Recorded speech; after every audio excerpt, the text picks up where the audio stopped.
يما يما بيعيش يما بيعيش يما يما مصطفى كريم مصطفى أنا يرد علي بس.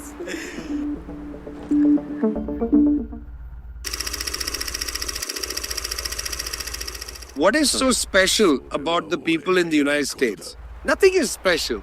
They are people just like you and me. I don't want to hear an American president ever again lecture me about human rights. Why? Yeah, because they have been sending 2,000-pound bombs to the Israelis to bomb Palestinian children. From now till the end of time, the Germans need to stop talking about human rights. All right, this is Vijay Prashad. This man is a hero from India. He's done his homework, and when it comes to the Israel-Gaza conflict, he breaks it down with surgical precision. Vijay Prashad is an Indian historian, journalist, truth-teller, and probably one of the most morally grounded voices alive when it comes to imperialism, racism, and Palestine. He's written 40 books, yes, 40, and dedicated his life to exposing how the so-called civilized West props up genocidal regimes while preaching to the rest of us about democracy and human rights. It's sickening, and Vijay doesn't hold back. This video isn't about playing nice. We're cutting straight to the core, not the PR headlines, but the actual power structures fueling the bloodshed. We're talking about how Gaza is not just about land. It's about global dominance. It's about who's allowed to live with dignity. It's about a system that treats Palestinian lives as expendable and Israeli bombs as holy. It's about how Europe and the US helped build a militarized outpost called Israel and then had the audacity to call it a democracy. We get into hyper-imperialism, white fragility, and why the West's moral grandstanding is nothing more than a cover for brutality. If you're still clinging to the both sides narrative, this video's your wake-up call. If you already see through the lies, this is your fuel, your clarity, your resistance. Like, comment, subscribe, and send this to someone who needs the truth. Let's go. My family did not participate in doing a Holocaust against anybody. There's an attempt at moral superiority, yeah? So, for instance, they will lecture us about human rights in Iran, or they lecture us about how Hamas has a bad attitude to women and this and that. Bad attitude to women. Women are dying under American bombs. Okay? You want to criticize the Iranians because they are saying, oh, you should cover your hair? Women are dying under US bombs. I don't want you to tell me about how much hair should be shown or not shown. Okay? You are obliterating people's heads and then lecturing us about the hijab or about whatever. This is the moral decline. The moral decline is they still think they are superior when in fact they are participating in genocides. Again, I want to underline this. This is not an Israeli genocide. This is an Israeli, US, European genocide. I think it's very wrong to consider. Poor Benjamin Netanyahu shouldn't bear the whole blame for this. Olaf Scholz, Emmanuel Macron, Keir Starmer, before him Rishi Sunak, Joe Biden, after him Donald Trump, all of them should be sitting in a prison cell in the International Criminal Court. How did you feel watching this live stream genocide over the past year and a half? And has the level of barbarity and violence surprised you? Yes, the level of barbarity and violence has certainly been shocking. I can't say it surprised me, but it's been shocking. It didn't surprise me because, I've been as a correspondent in Iraq, in Syria, but really Iraq was a test case of this. People forget that when the United States bombed Iraq from 2003 onward, it was vicious bombing. They bombed the entire infrastructure of Iraq. They bombed water purification plants, electricity plants. They bombed the airport. They bombed some hospitals. They killed journalists, including Tariq Yaqub of Al Jazeera while he was on air. The violence that the United States inflicted on the Iraqis was extreme. Now, there wasn't access to the images because you didn't have the ubiquity of cell phones and so on. And also the US media was able to quite sufficiently suffocate images coming out of Iraq. So it's not like I was, not expecting something like this. In 2014, the Israelis, as part of their punctual bombardment of Gaza, almost every few years, 2006, 2007, 8, 9, 10, 11, 12, 13, 14. I mean, every year in the summertime, the Israelis went on a rampage and bombed one or the other part of Gaza. When they bombed Gaza in all those years, it's not like they didn't hit the hospitals or didn't hit the universities or didn't bomb UN institutions. They were doing it right through those years. It's just that in 2023, they almost decided to carpet bomb all of Gaza. In other words, to hit the hospitals, hit the universities, but not hit one hospital, not hit one university, but flatten all of them. And they used 2,500-pound bombs to flatten entire neighborhoods. 2014, they flattened neighborhoods in Jabalia, they flattened neighborhoods in the center of Gaza City. This time, they went after almost all neighborhoods. So it's the scale, not the actual quality of bombing. They've done this before. They've attacked, UNICEF buildings and so on. 2014, they bombed the UNICEF building in Gaza. Not unusual. The quality of the bombing was the same. Bomb civilian infrastructure. But it was the sheer quantity. They bombed everything. That shocked me. So it wasn't a surprise. It was a shock that the Israelis decided effectively to just bomb from one end of Gaza, to chase the people south, continue to bomb them. There was a lot of expectation that by the time the Palestinian who were fleeing from Gaza City got to Khan Yunis, it would stop. But then they went up to and started bombing Khan Yunis. Then as people went towards Rafah, there was again an expectation. You remember, it's going to stop. I mean, the fact that the Israelis ignored everybody. They ignored all the governments of the world. They ignored, except the United States, because I don't believe the United States and Israel are two countries. I think they are one country. But everybody else was saying, stop, pause, take care. Nothing.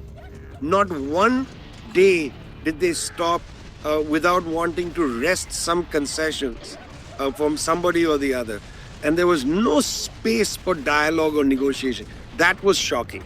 And not only that, but there's really soldiers, while they were killing and destroying universities and hospitals and schools, they filmed themselves doing that and they bragged about it. So ugly. It's in my opinion, there's a concept that I very much hope people will start to use. And this is the concept of the International Division of Humanity. For hundreds of years, in a period of, sort of context of colonialism, there was an understanding that some humans are better than other humans. Let's say Europeans or people who were considered to be white are superior to everybody else. Humanity was divided, and the people who were not considered to be white could be just killed. The first aerial bombardment takes place against Libya in 1911.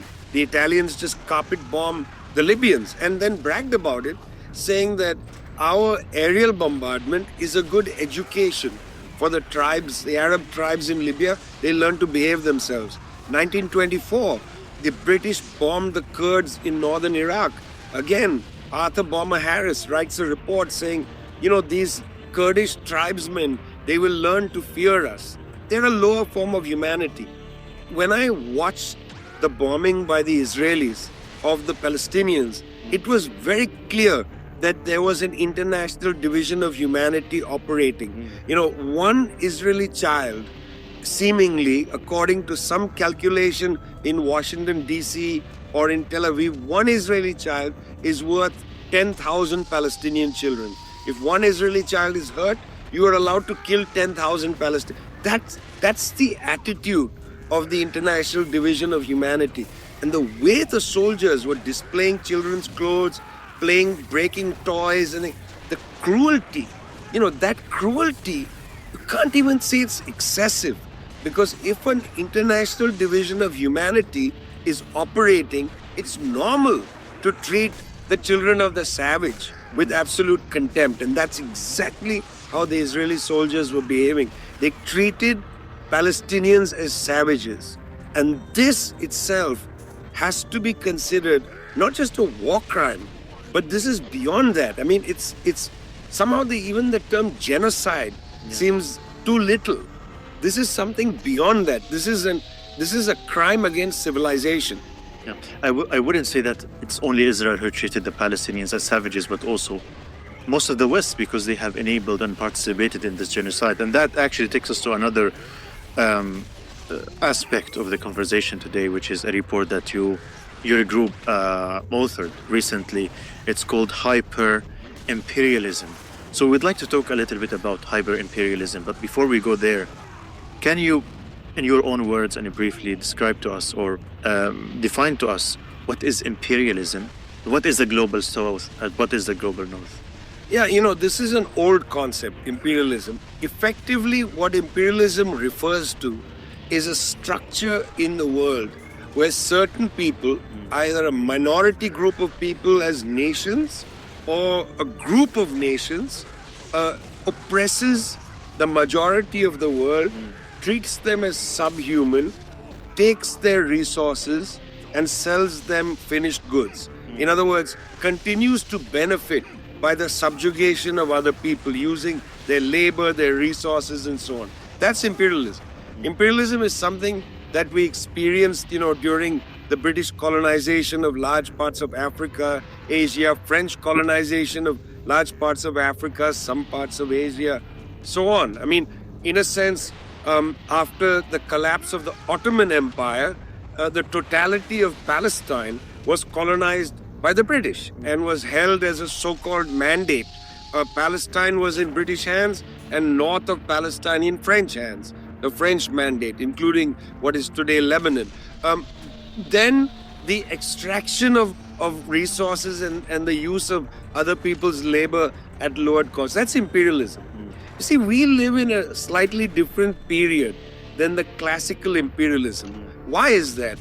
Well, some countries, particularly in the post-World War II period, centered around the United States, began to mute their various differences. So the Europeans muted whatever differences they had with the United States, and they created a bloc. That bloc has a military alliance. The military alliance is the North Atlantic Treaty Organization, NATO, created in 1949. That bloc has a very important intelligence alliance called the Five Eyes Network, which includes Canada, United Kingdom, Australia, New Zealand, and the United States. That was created in the 1950s. Now it's an 11 Eyes movement, includes some European countries. In 1974, these countries created a political economic group, which was the G7. It was, Italy, West Germany at the time, United Kingdom, France, Canada, United States, and Japan. These were the G7 countries. So if you take the military alliance, the intelligence alliance, the kind of political guidance coming from the G7, this group becomes the global north. And this group actually unifies policy and starts to act together. Now, we calculated military spending by this bloc. The NATO plus bloc, that means the NATO countries plus a few allies like Japan and South Korea, if you include their total military spending, it's 74.3% of global military spending. People think, oh my God, China is becoming a major threat to the world. China's military spending is 10% of the global total. Russia, 4%.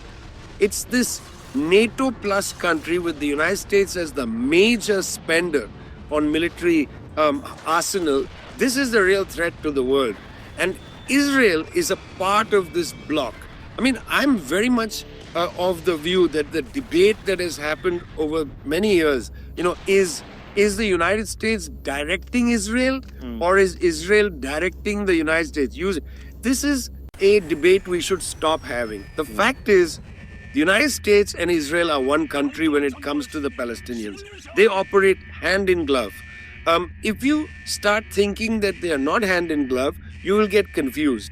When Joe Biden would say, well, we're trying to tell them to have a ceasefire, but meanwhile he's shipping 2,000-pound bombs, what he's saying is merely to confuse the world. In fact, they weren't trying to get Israel to have a ceasefire. There's no evidence of that. Blinken will travel to Tel Aviv 10 times during the conflict. But okay, when the Ansar Allah government in Yemen said that, look, we cannot any longer tolerate weapons going through the Red Sea and going to help Israel kill more Palestinians, we're going to stop that. United States government didn't bother with any diplomacy. They didn't send Blinken to Sana'a to go and talk to the Ansar Allah leadership. There was no diplomatic overture. They just threatened the Yemenis and then they bombed them. So look, in that sense, the United States was bombing Yemen on behalf of Israel. Where is the space between these countries? So we generally think of this global north as a pact, as a bloc. Germany, with the United States, supplied almost 100% of Israel's weapons. United States about 80%, Germany close to 20%. These are hand in glove. Britain provided a small percent, but still very sophisticated equipment to the Israelis. They are hand in glove. I don't imagine that it's useful to continue the debate and discussion whether there's any difference between Berlin, London, Washington, and Tel Aviv. I think they are part of a bloc which we call the global north, and they treat those who are on the other side of the international division of humanity without any care for their life, for decency. There's no care and concern at all. That actually explains the situation very well. But my question to you, why is Israel so special to the West? And the West doesn't only support Israel militarily, but also diplomatically with media. It is very much part of the West, part of the North, of the global North. Why is that so? What is so special about Israel? I would like us first to go to something a little absurd.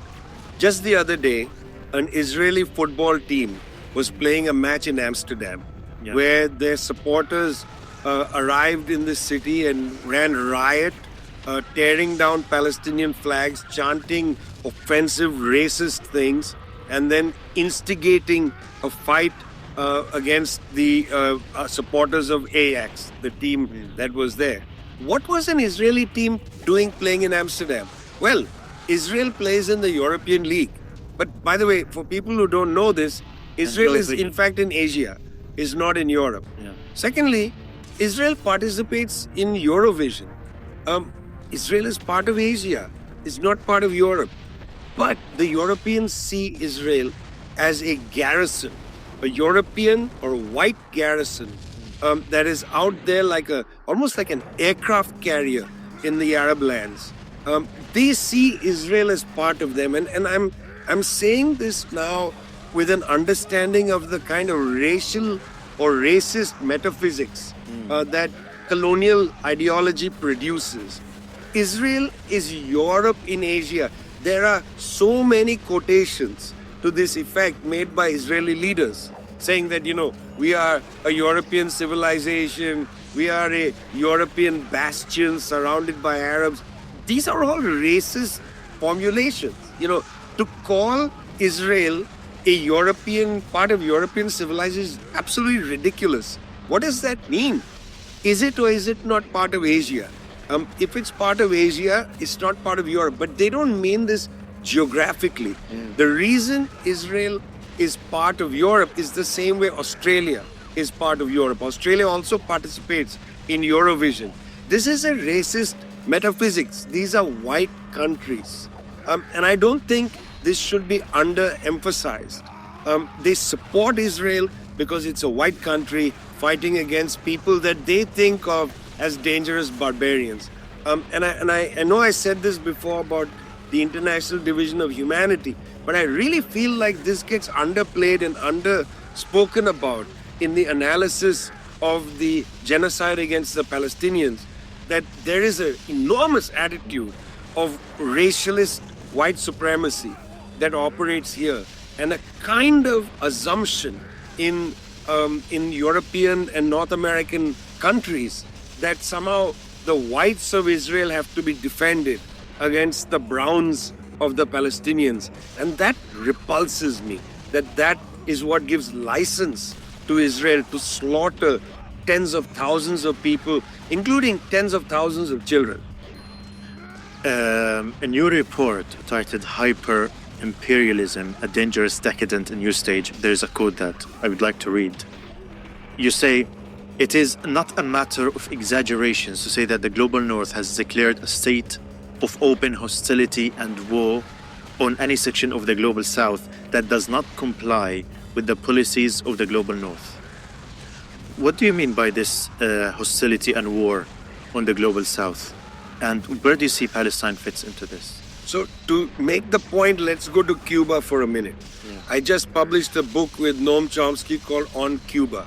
Yeah. In the book, we make the point that the reason the United States is obsessed with this small island with only 11 million people, less than the people in New York City.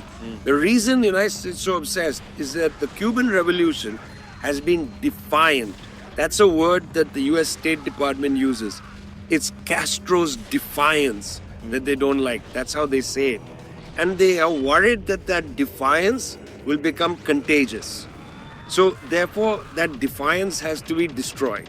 And the way to destroy it is to do a blockade against Cuba for now almost 70 years. Palestine is actually right in this storyline. It's very interesting because you could make the argument that when the Palestinian leadership, which had been quite isolated in North Africa, having been removed from Beirut after the Israelis invaded Lebanon in 1982, the PLO had to leave, go to North Africa, were very detached from the Palestinian occupied Palestinian territory. When the first Intifada happens in 87, the PLO was really not able to understand what was going on. Their links were not as tight and so on. At the time, they go towards the agreement, which we then know as the Oslo Agreements, 1994. Well, you would have thought that after 1994, after what Edward Said called the Versailles of the Palestinians, a kind of surrender, that the Israelis and the global north would have said, well, there's no more defiance. The defiance has ended. And in fact, it is to some extent true that there was a little truce, that the PA was allowed to establish itself, particularly in the West Bank, not really in East Jerusalem, which the Israelis were convinced they would annex at some point. They had land on it, built universities and so on. And Gaza was also a kind of expectation that maybe they could settle things there. Remember, they had settlements and so on in Gaza. What happens subsequent to that is that there were enough factions of the Palestinian resistance movement that did not accept Oslo.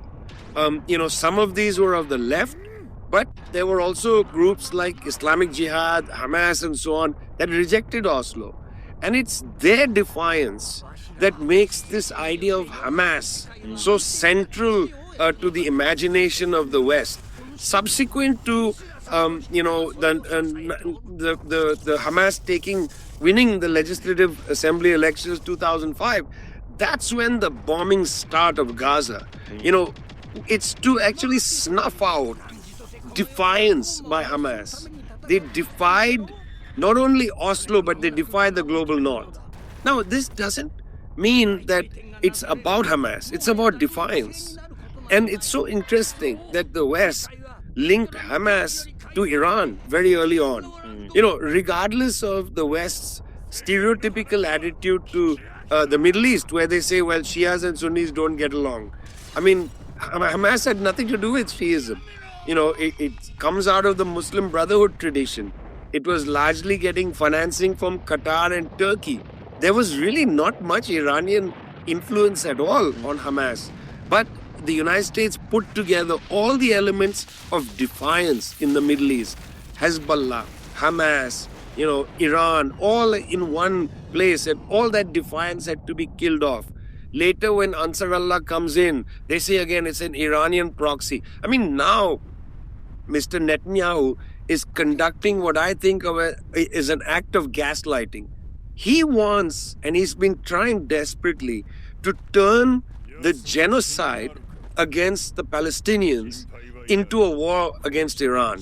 He wants everybody to think that what the Israelis are doing is not murdering Palestinians, but protecting the West from a defiant Iran. That's his gaslighting. That was, I think, the reason why they go to Iran to kill a Hamas leader. They go and murder Syed Hassan Nasrallah, who was, in fact, one of the most beloved leaders in the Arab world for the fact that he had resisted against the Israeli occupation of Lebanon, a legal resistance, and had defeated the Israelis. In fact, twice. Once by forcing the Israelis to leave Lebanon in 2000, and secondly, by not being defeated by the Israeli war of 2006. The murder of Nasrallah, the killing of a number of Iranian generals to try to provoke Iran into a war. And Iran has been extraordinarily disciplined, knowing that entering into this conflict actually benefits Benjamin Netanyahu because the United States will come and clobber Iran. So, this idea of defiance which is why they want to say, look, we have nothing against the Palestinians. We just want to erase Hamas. But in fact, here's the crazy thing. If you just want to take out Hamas, why are you bombing civilian buildings at night? Because then you're killing entire Palestinian families. If you just want to go after Hamas, stop the aerial bombardment. Send in your military. Fight house to house to get to the Hamas people. Why do you think they kill Palestinian civilians, entire families? Well, because there's a justification behind this logic. That is, I think, something I've already mentioned, but I think it's worthwhile putting it together. I think they are focusing ideologically that they want to eradicate Hamas because this is the logic of getting rid of defiance. That's what Israel is telling the West, because the West cannot tolerate defiance.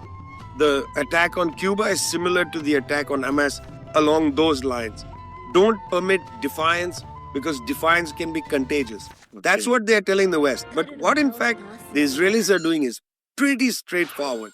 They want to clear out Palestinians from Gaza. Look, I've said for a long time, for over 10 years, that Israel will never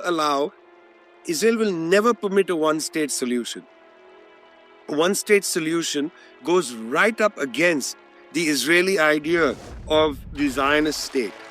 They know that if in 10 years the Palestinian population increases above the Israeli Jewish population, that the idea that Israel is a Jewish state is going to not work. They'd have to accept a binational, plurinational, in fact, because, there will be Armenians and a whole other bunch of peoples. It would be a plurinational state if it's a one state. That is unacceptable to the Zionist hardcore leadership.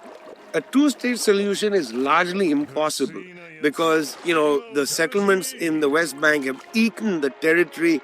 East Jerusalem is almost completely annexed and they are now emptying Gaza. What the Israelis want, in fact, is a three-state solution. That's what they are going for. And the three-state solution is Lebanon, Jordan, and Egypt.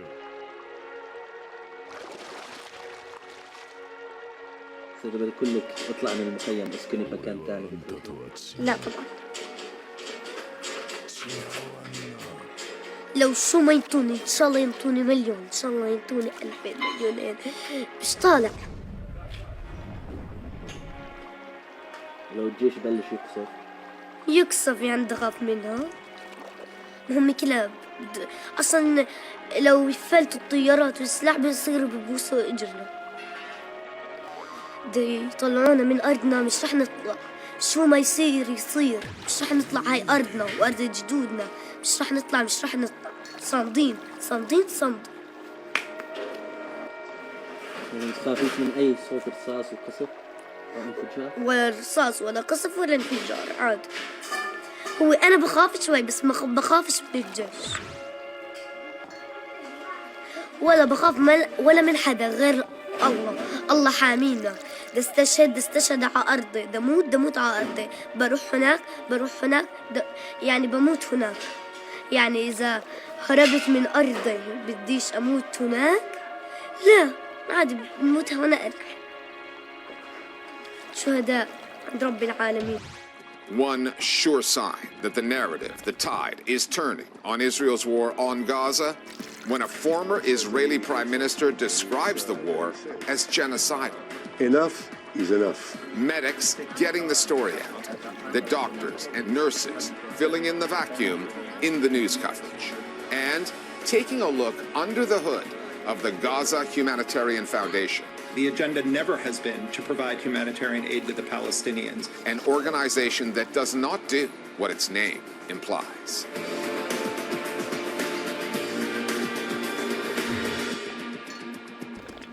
More than 600 days into its horrific war on Palestinians in Gaza, even Israel's most loyal allies, from foreign governments to news organizations, have been forced to confront reality.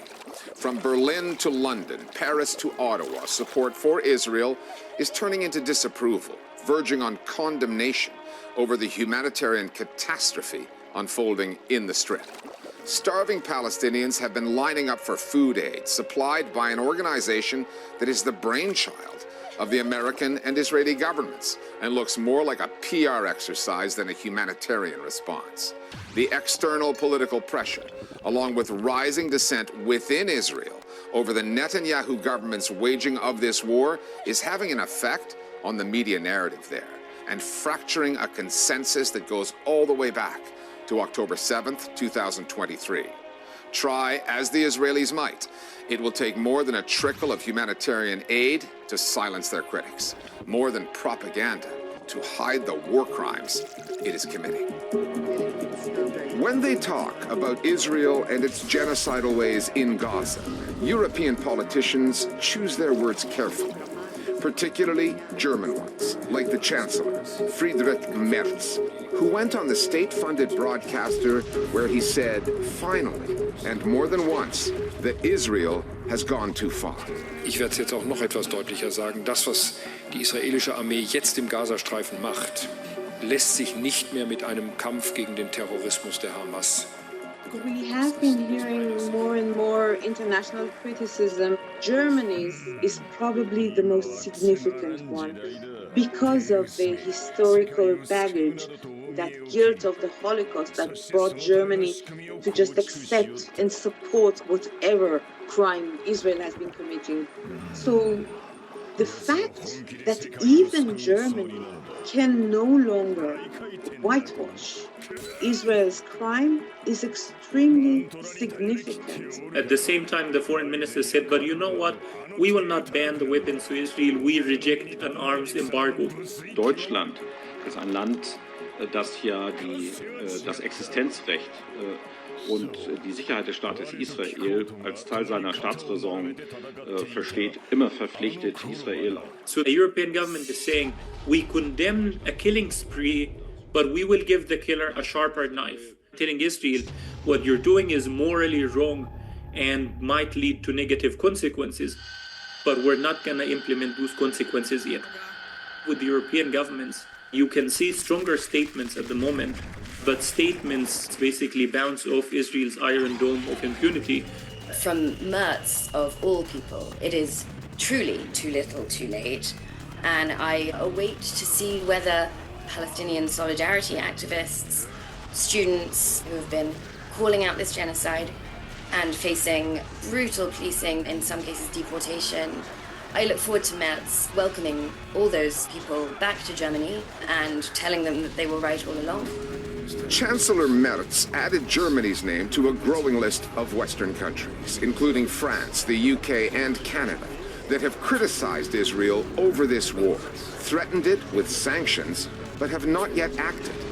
That effectively buys the Israelis time, which they are using to keep punishing Palestinians, cloaking their war crimes under the cover of organizations like the Gaza Humanitarian Foundation, the GHF. After consistently blocking aid from getting into Gaza and attacking the agencies trying to help Palestinians, including the UN's, the Israelis teamed up with American military contractors, mercenaries, to create the GHF, whose first foray into Gaza proved disastrous. Crowds of hungry Palestinians were herded like animals into an aid depot in Rafah, humiliating scenes worthy of a concentration camp. The crowd surged, overwhelming those contractors. Shots were fired. At least 3 Palestinians were killed. The government media office in Gaza called it a deliberate massacre, a full-fledged war crime committed against civilians suffering siege-induced starvation. People in Gaza are literally starving, especially children, because their bodies are not able to withstand that level of malnutrition. Even some of Israel's staunchest allies are now coming out to criticize Israel for its starvation campaign. Because this war has gone on for far too long.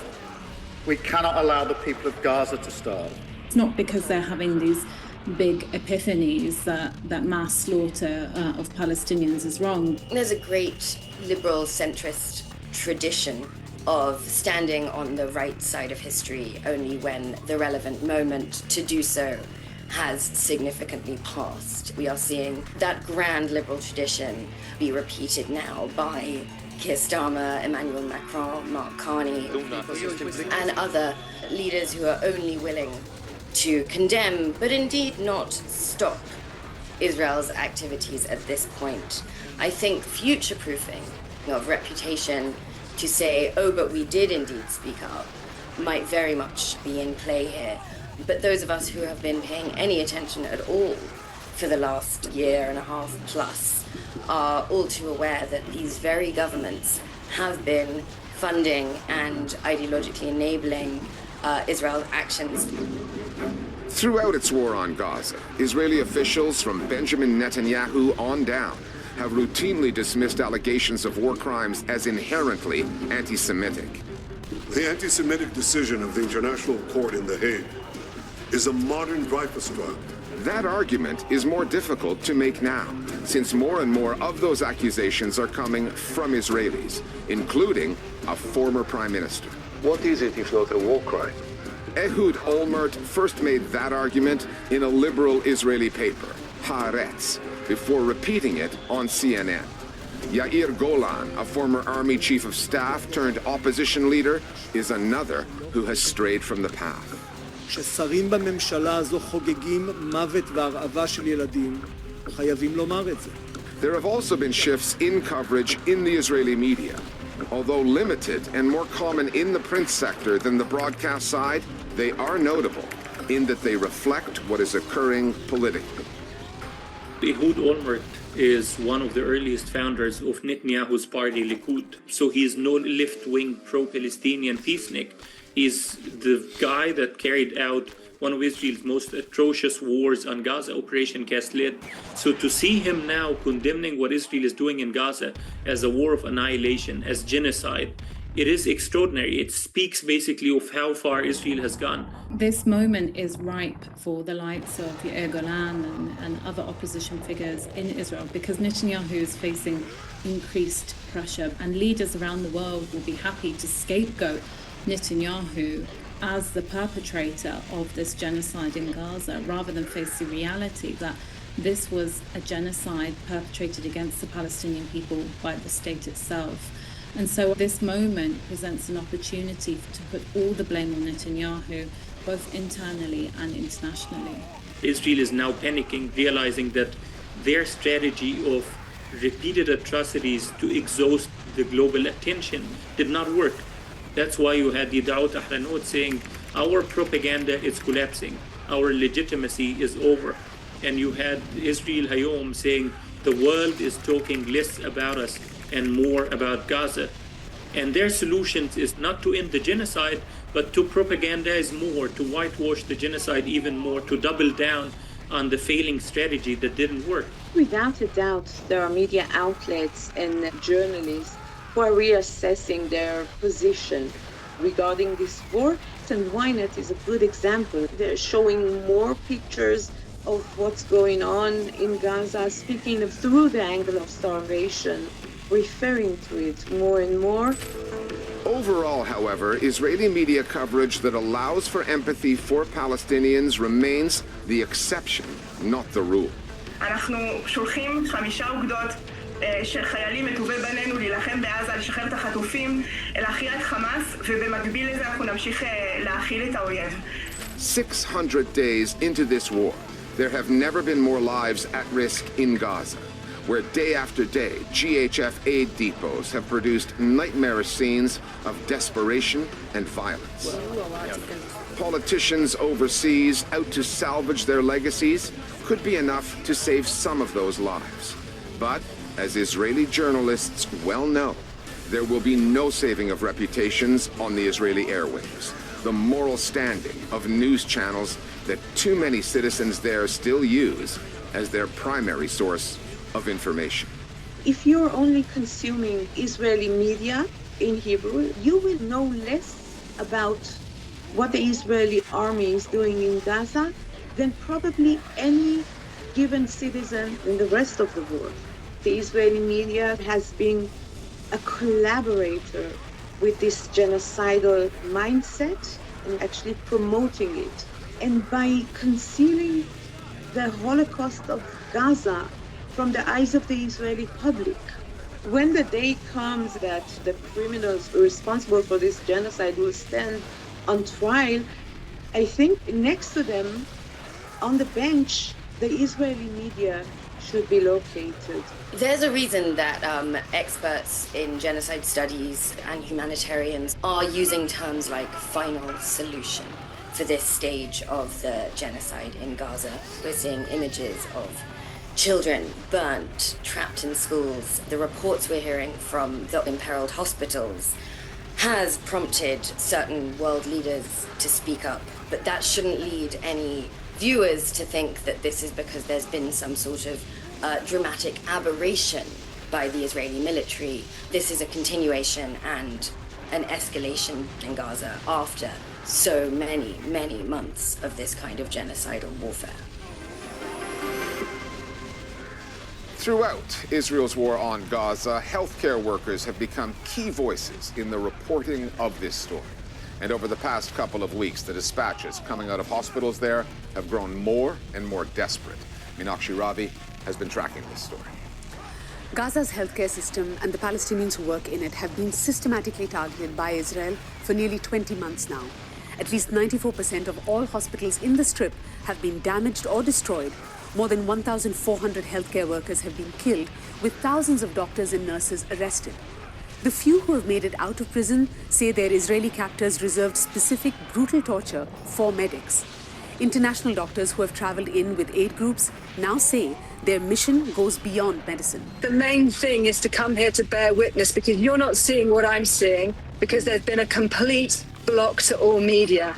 I am getting very sick and tired of having, as are all my colleagues, of having to go onto the news programs because journalists aren't allowed in, etc., to point out what is happening here. Physicians returning from Gaza have also been outspoken on how dire the situation there has become.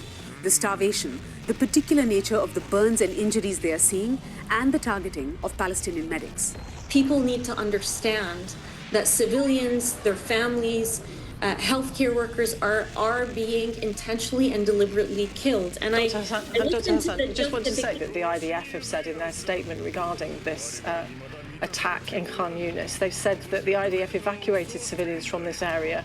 You don't ask the perpetrator of genocide. We have to, the Israeli, Dr. Hassan, we have to ask the Israeli government. If you also, in addition to that response, mention that Amnesty International, Doctors Without Borders, Human Rights Watch, the International Court of Justice would all beg to differ.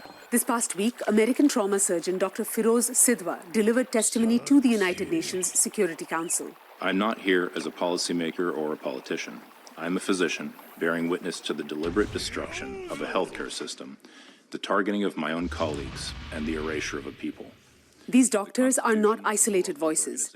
They have formed a network of sorts, a valuable one, to fill the void in reporting on this story caused by Israel's refusal to let journalists into Gaza and its killing of so many Palestinian reporters, more than 200 of them. Thanks, Mina.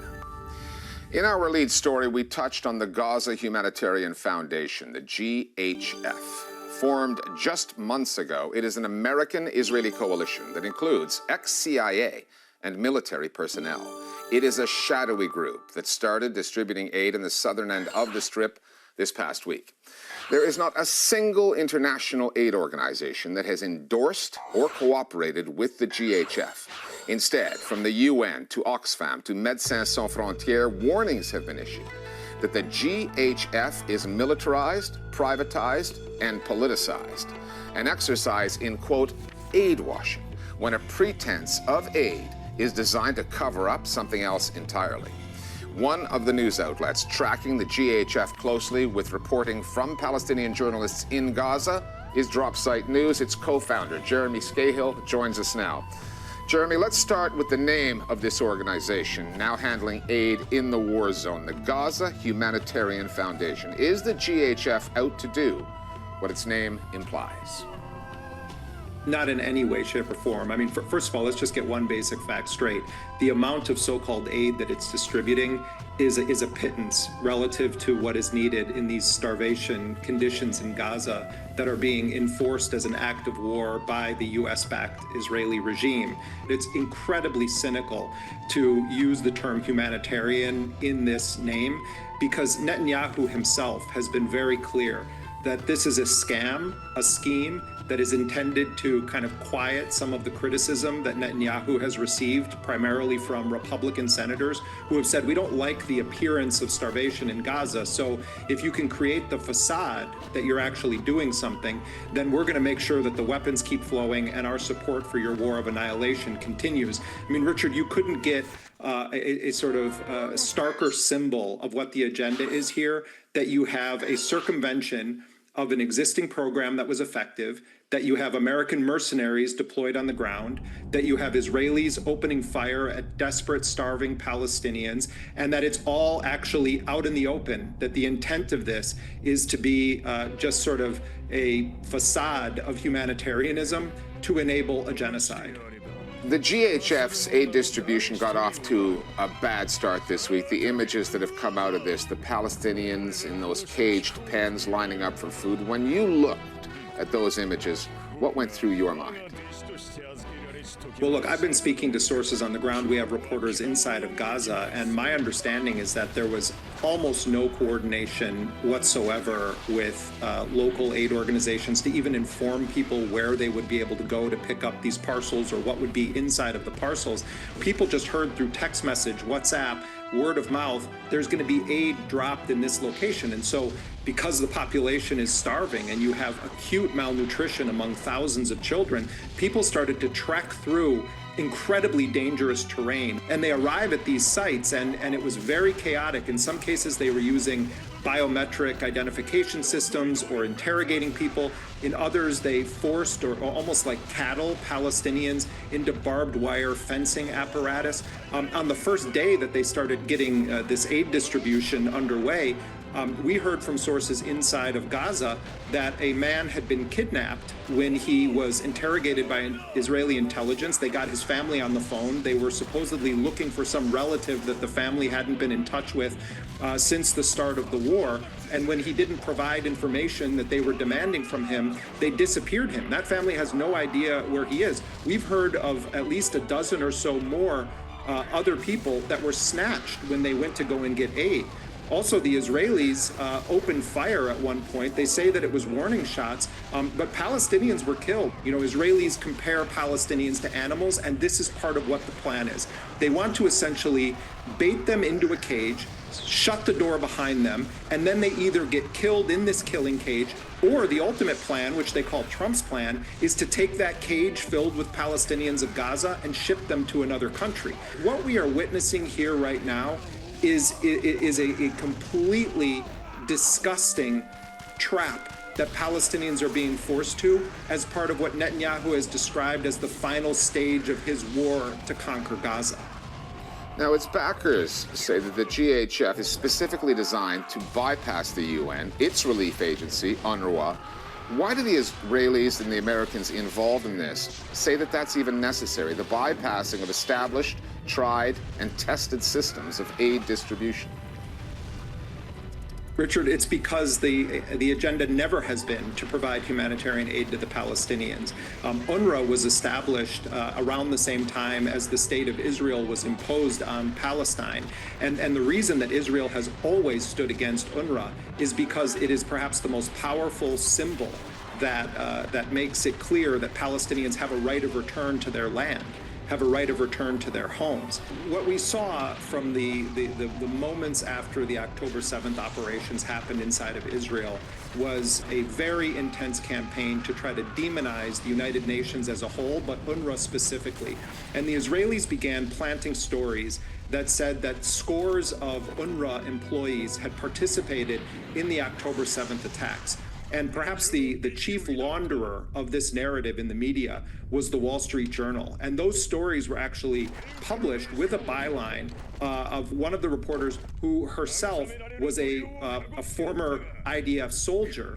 And they essentially portrayed UNRWA as a Hamas front organization. The United States and other countries responded to this propaganda, and they admitted that they didn't even do their own independent review by moving swiftly to try to defund UNRWA. When the United States and major U.S. media outlets began serving as conveyor belts for the lies of Israel about UNRWA, this was a devastating series of events. And UNRWA has been fighting for its life. And so by creating an alternative pathway that circumvents international bodies, that essentially seeks to disintegrate UNRWA, what Israel is doing is saying, we want to always be in control of the calorie intake of Palestinians. We want to be able to shut off the water. We want to be able to shut off the food. We want to be able to block the medicine. The intent of this is to create the appearance of some alternative that would be viable to UNRWA, while at the same time ensuring full spectrum domination of Israel over the lives of Palestinians in Gaza. You and Dropsite have done extensive reporting on the Gaza Humanitarian Foundation. How difficult has it been to do that? How transparent is this organization? What kind of challenges are you facing in trying to tell this story? You know, as someone who's done a lot of reporting on mercenary organizations and CIA front organizations, it looked like what we would call a cutout, that it's not actually intended to be what the public is being told, but that it was set up for an alternative purpose. Sometimes intelligence agencies or governments set up fake companies to try to cover their employees as they do espionage. Other times they try to set up a company that has some legitimate front to it, but the agenda is different. I think we can safely say that the fact that there's very little information that's been released, that we know the connections to both Israeli and American intelligence, that this was intended to be a cutout that would serve the purpose of allowing Netanyahu to continue his war of annihilation while claiming that they're actually giving aid to people in Gaza. But Israel has been very effective with its propaganda, in part because of its allies in the Western media, particularly American and British news organizations that have promoted these lies or have not pushed back hard enough in demanding evidence. So, you know, at some point, all of these governments and officials are going to come out and pretend like they were always against the genocide. We're seeing more and more media outlets coming out and taking that position. We're seeing more and more academics and scholars taking that position. You're seeing former Biden administration officials taking that position. Well, history is full of people who want to be right through hindsight. Courage means speaking out in real time. And so this should serve as a very serious lesson for journalists and governments. When it comes to Israel, you cannot ever believe the first draft of what they say. You know, Ronald Reagan used to say, trust but verify. In the case of Israel, you have to assume it is lying and then check the facts. Jeremy Scahill, Dropsite News, always great to have you on the show. Thanks again for speaking with us here today. Thank you, Richard.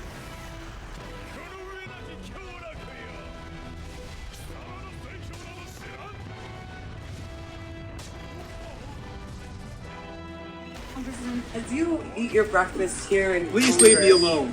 As you eat your breakfast here in Congress, We are funding the forced starvation of the Palestinian people. It's urgent. Working for the genocide of the Jewish people. Oh God, I'm a You support Jew. Hamas, I'm and you're. a Jew, sir. It is not the genocide of Jews. It's the genocide of civilians. They're harassing everybody that comes in here. We, as you're eating your breakfast, we are forcibly starving the people of Palestine.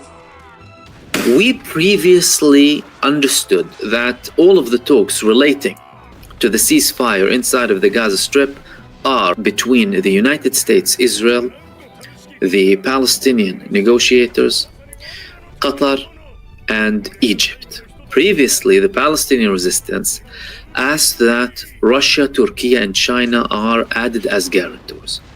Then we started to have certain reports, and there were actually certain actions made by the Chinese, the Russians, and the Turks too, to bring the Palestinians, speak with them, and try and have and play a part in the negotiations and trying to reach a deal.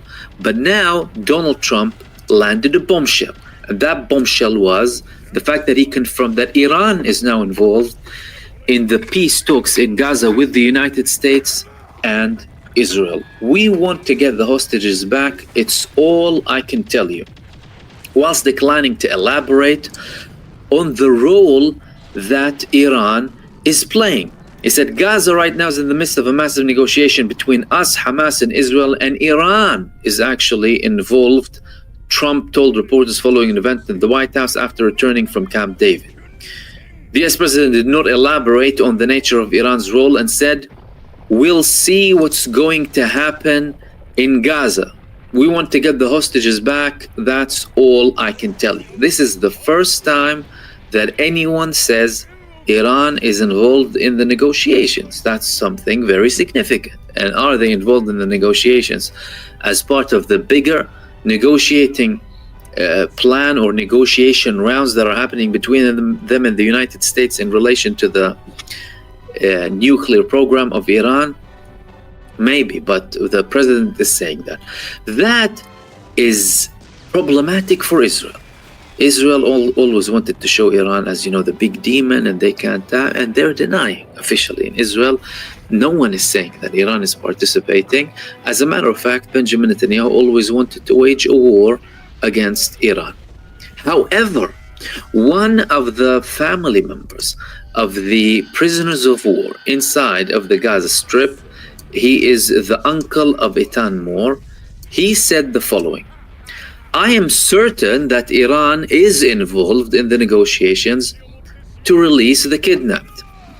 He said that Iran is certainly behind the whole story. "I don't really care what way the kidnapped are brought in, but I know we can't compromise on a partial deal.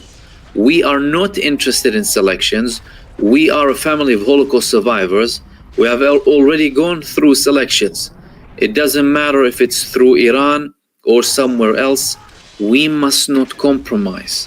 So clearly, some of these families of the prisoners of war, they have some sort of knowledge about an Iranian involvement in the talks and in the negotiations. And again, that's the first time that we heard such a thing. Previously, there were attempts from the Biden administration, for example, to tie the ceasefire agreement and a long-term solution between Israel and Gaza and the West Bank too, with a peace deal with Saudi Arabia. The Saudis were denying that they will have any sort of deal with Israel unless there was a Palestinian state. There were reports afterwards that the Saudis changed their mind, and if there's a ceasefire, they're going to accept the deal. They denied that too. However, what we do understand is that the negotiations in general that are happening in the region involve things that are happening simultaneously. Talks between Iran, deal with Saudi Arabia, Trump's plans, and also the Gaza Strip. Now, what can Iran do exactly if it's involved in the negotiations with Gaza, seeing as President Donald Trump is denying or refusing to say what their role is exactly? Well, Iran is considered to be the biggest supporter in arms of the Palestinian resistance. However, the Palestinian resistance is self-sufficient. Palestinian resistance creates its own weapons. They have their own will, and they have their own independence. Whether Iran sends them technology or sometimes arms them, that's not that relevant on the day-to-day, on the continuity of what's happening. At the end of the day, it's the Palestinian resistance that decided to start Al-Aqsa flood battle without the consent of Iran or anyone else, and without even prior knowledge, without telling them. They just said, we're starting this operation. This is why we ask for X and so to participate with us. Some did, some didn't.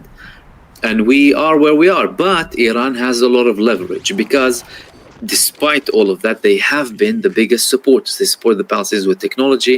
They support them with funds, with arms, and with constant support.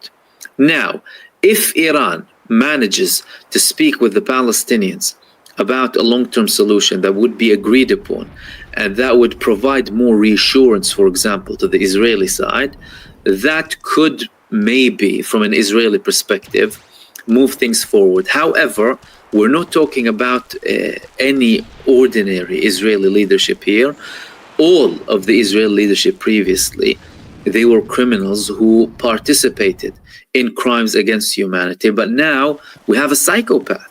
He's a complete psychopath, Benjamin Netanyahu, and nothing pleases Benjamin Netanyahu. Benjamin Netanyahu's main aim is to remain in power, and it doesn't matter if, and again, that's an assumption, that's an understanding from myself. I could totally be wrong about this.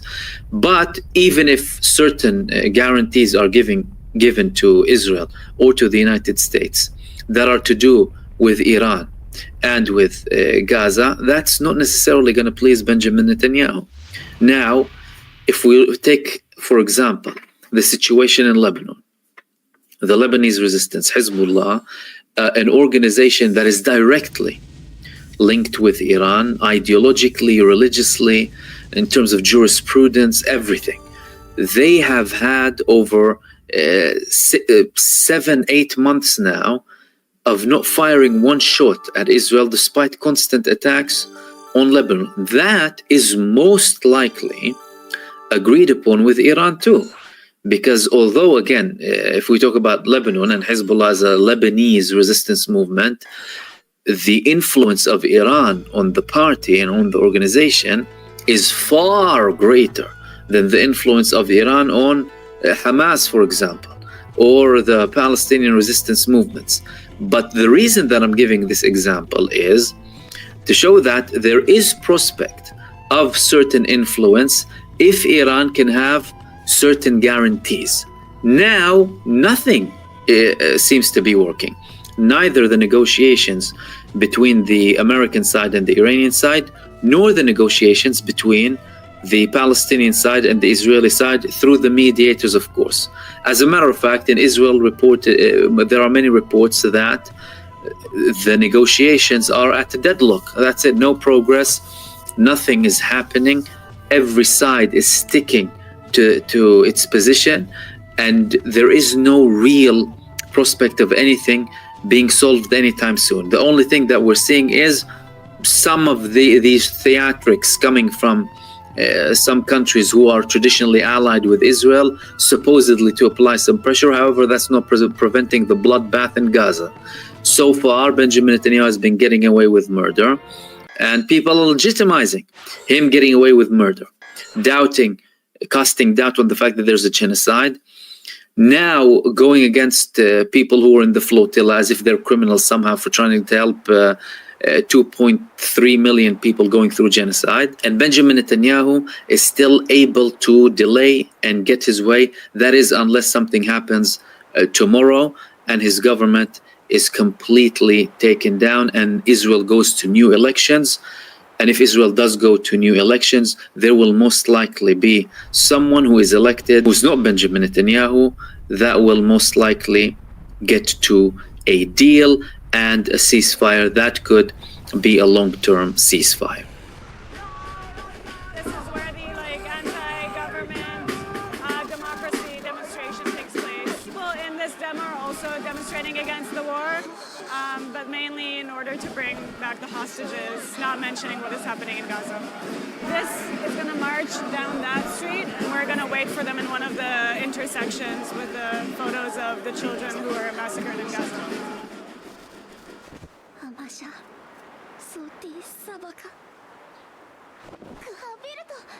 When Israel broke the ceasefire, it killed a few hundred people on the first night. And I posted photos of the children who were massacred that night. And my friend saw it on my profile and she said we should print those photos and bring them out to the demonstration. בבקשה להתקרב. אנחנו פה להעביר מסר ברור שמה שישראל עושה בעזה זה לא בסדר, זה פשע מלחמה. אנחנו פה כדי לזכור את הילדים והילדות שמשלמים בדמם את המחיר ההפקר. We went out, I think, a group of 20 women with these photos, and were very surprised when people were coming up to us and asking us questions. They were asking, who are these kids? What happened to them? And people were genuinely shocked by it, upset by it.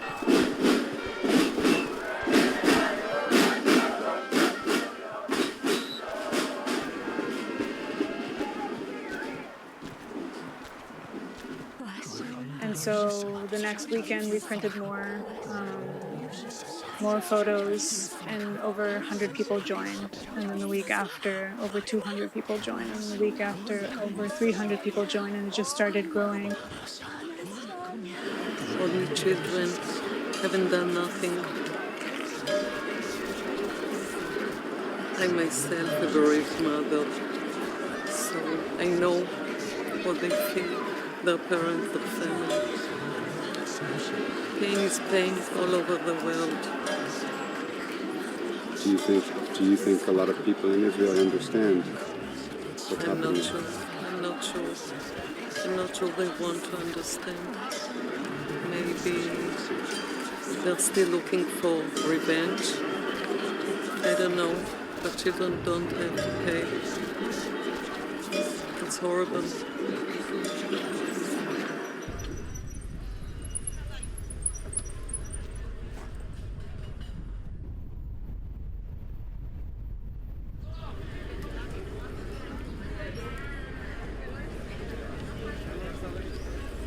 כל הכבוד.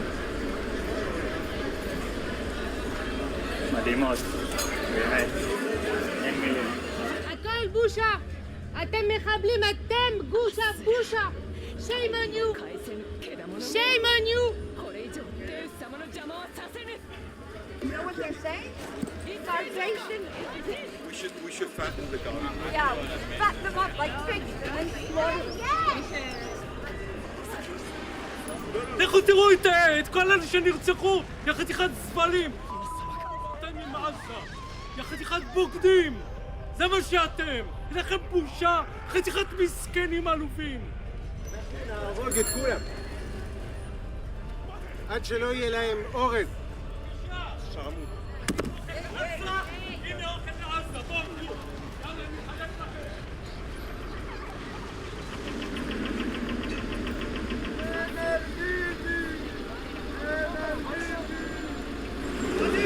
I understand the psychology of what is going on. I understand that people are mainly exposed to stories of Jewish grief, of Jewish loss since October 7, and that's all around us. If you walk down the street, there are photos of hostages everywhere. And if you open the television, you know, there are stories coming out from October 7, and the government manipulates that in order to push its own agendas and continue the war. Alma Muhammad, which means her father's name was Muhammad Abu Taher. She was here and not anymore, and she was killed in Abasan al-Bire in May 7, 2025. And then they take the picture from here to the protest. So every day I have to collect the data from resources that I trust and write it down, organize it, and then upload it on our website. So it's a lot of work. There's a lot of dance around denial, and people try to shut the cracks that are already happening in the wall of denial. What does it mean for you to print these images out and hold them in the streets of Tel Aviv? Honoring their existence, I feel that taking responsibility in our deeds is the first step towards change. I do feel that there is a change. Perhaps people are starting to look beyond their own grief and realizing the magnitude of what we've done in Gaza. And maybe now things are starting to click for people, perhaps, like maybe people are connecting the dots. I guess I feel something close to hope when I see actions like that growing and creating ripples. But on a large scale, when you're looking at the level of destruction in Gaza, like how many people have been affected by it, it's very hard to feel hope. So there are 1 million children in Gaza in desperate need. The UN says the 11-week Israeli blockade has caused the rate of young children suffering from acute malnutrition to triple. What are you able to get in to help? So since March 2nd, Save the Children has been able to get nothing in whatsoever. Even though the blockade's over? Even though the blockade is formally over, we haven't been able to get any of the 50 trucks that we have around Gaza on the border ready to go in. We haven't been able to get anything in. Why? So our staff are operating currently still with what we have. We have dwindling stocks, medical supplies, therapeutic malnutrition treatment for children, very young children. We're still working where we can and delivering goods while we can, but these stocks are dwindling fast. What's the choke point? Why can't your trucks get in? We haven't gotten any authorization to get them in. From the Israeli authorities? Yes. Is the U.S. government helping at all? I think there's an effort. I think there's a recognition that the humanitarian situation as it is completely untenable, that we're looking at mass starvation of innocent civilians and above all very young children, as you said. So there's attempts being made. We think that those attempts currently are completely ineffective and inadequate. The director of Al-Shifa Hospital in Gaza told CBS this morning that only a few hours remain before the generators in the hospital shut down because they don't have enough fuel to keep them going. What are your medical workers seeing on the ground? What happens if a hospital like that can't function? Yeah, I'm not surprised by that. It's completely abhorrent. We're hearing stories from colleagues in Gaza that are talking about children who have to undergo surgery and then they wake up during the surgery because there's not enough anesthetics. So that is what's happening. That is what it looks like. That is horrific. It is. The UN office that oversees these efforts have warned as well that kids are leading households because their parents are gone. That's right. There's thousands and thousands of children who've lost one or more parents, lost their immediate family. So yes, we'll have kids, young kids, taking care of their younger siblings, trying to survive. What does that do to a society? It's unbelievable what's happening to this generation of 2 million people in Gaza. The trauma is hard to overestimate. We're hearing mothers tell us that now their children are essentially waiting their turn to die. Israeli hostages and Palestinian prisoners. Well, what are the Palestinian prisoners other than hostages? And how many are there right now? How many have been taken since October 7th? If you ask people how many Palestinian hostages have been seized from the West Bank since October 7th, 2023, I don't think many people in the United States know the answer to that. But it's about 5,000. Are they prisoners or are they hostages? Well, they're obviously hostages. But as long as you can characterize them as prisoners, the implication is that they did something illegal. They're in jail because of something they did, not because of who they are, when in fact they're in prison being tortured, not because of something they did, but because of who they are. As we're broadcasting this, Israel's broken the ceasefire in Lebanon. They bombed southern Beirut, 2 residential buildings there. Another ceasefire just completely being ignored by Israel with U.S. support. And this is nothing new. They've broken this ceasefire hundreds of times. in Lebanon hundreds of times. Trump, by the way, has removed Morgan Ortagus, the very weird Lebanese envoy who converted to Judaism, which is pretty hard to do, in it looks like a purge of some ultra-Zionist officials, but the rumor is she'll be replaced by Joe Rayburn, who's one of the neocons who helped destroy Syria. Noaf Salam, as Prime Minister of Lebanon, is doing a pathetic job of challenging Israel's constant violations of ceasefires. And why are they doing it? They're trying to prevent Hezbollah from reconstituting. It really signals to us that, or to me, that this war is just not going to end until Israel does as a ethno-supremacist state. Where it could be at high intensity, it could be low intensity, but there isn't going to be peace post October 7th. And certainly the U.S. isn't going to bring it. No. I mean, peace can only come if there's some minimal recognition by Israel of Palestinian rights to self-determination, which they're never going to allow because their whole identity is formed around denying Palestinians their self-determination. They stole their land, they drove them from their homes, and now their project is to just wipe out Palestinian identity, and they're going to face continued conflict as long as they continue this project, and they're not going to relent until they achieve it. And so, yeah, their existence is just a recipe for perpetual conflict. And so we're moving into, I think, a new phase now, politically, in the U.S. because of that reality. And I hadn't prepared to discuss this, but I think it should be just quickly addressed. And it actually relates to the next segment. I can tie it in. Shadi Hamid, who's like one of maybe the one Muslim that's allowed to regularly write at the Washington Post other than Fareed Zakaria. But it helps that he supports every single regime change war, right? That's probably has something to do with it. Which is why has finally called Gaza a genocide in the opinion section of the Washington Post, and he declared that there's a new consensus emerging that it is a genocide. And that really speaks to the level of horror on display in Gaza, that he would be allowed to say that.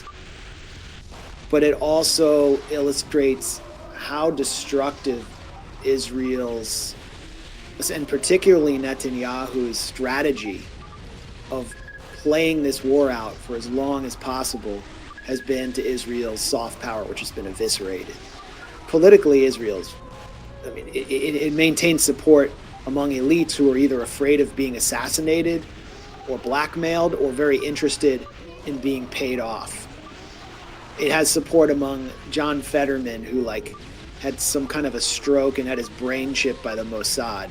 It has support among those kinds of figures, but the general public in the world, a new Pew poll shows that the majority of the population polled across the world by Pew at rates of over 65% opposes Israel. Just straight up opposes it. And in the United States, that's true as well. Most Republicans under 40 now are outraged at Israel, according to this poll. So the new consensus isn't that it's genocide.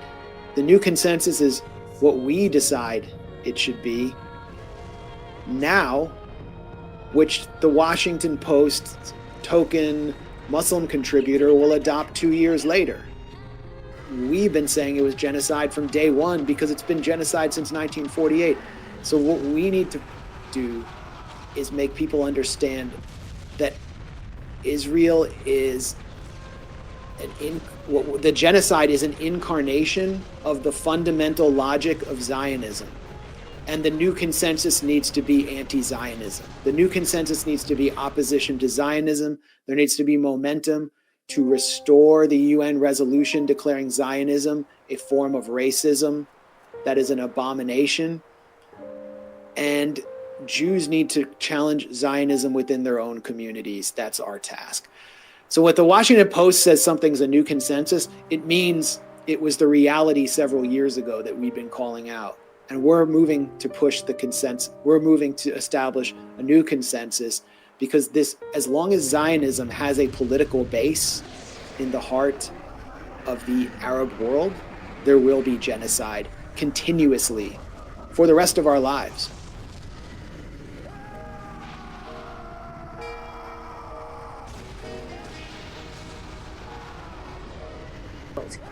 Now, what the Israeli government says they want to do now is take control of Gaza. And we've seen various, maps have come out, which basically indicate that they want to split it into 3 parts to keep the population there. Well, some people would say like animals in enclosures, and feed them a minimum of food so that they don't die. And that's it. It's not viable. It's not any kind of way that anybody would want to live. And what some are saying on the far right is that the aim of this is to force them to leave, or as they put it, to leave voluntarily. They will want to leave if the conditions are like this. And so those who oppose this would say this is ethnic cleansing. And you were talking about a former prime minister, I think, as Ehud Olmert. He has now come out and said what is being done now, these are war crimes. And certainly the atmosphere outside, the British, the French, the Canadians and so on, they are also saying, enough, enough. You have succeeded militarily, and any more than this is just cruelty. Are the far-right war aims now effectively adopted by Netanyahu and the government? Yeah, look, they keep his coalition going. There's 2 particular far-right ministers, Itamar Ben-Gvir and Bezos Smotrich, and their people. If they drop out of the coalition, then his government falls. If Benjamin Netanyahu's government falls, then this long-standing corruption case, which he has to appear in court for several times a week, that will go further. And it looks as if he may not win a new election. And so that is what he doesn't want to do. That is what he fears more than anything else, facing a new election.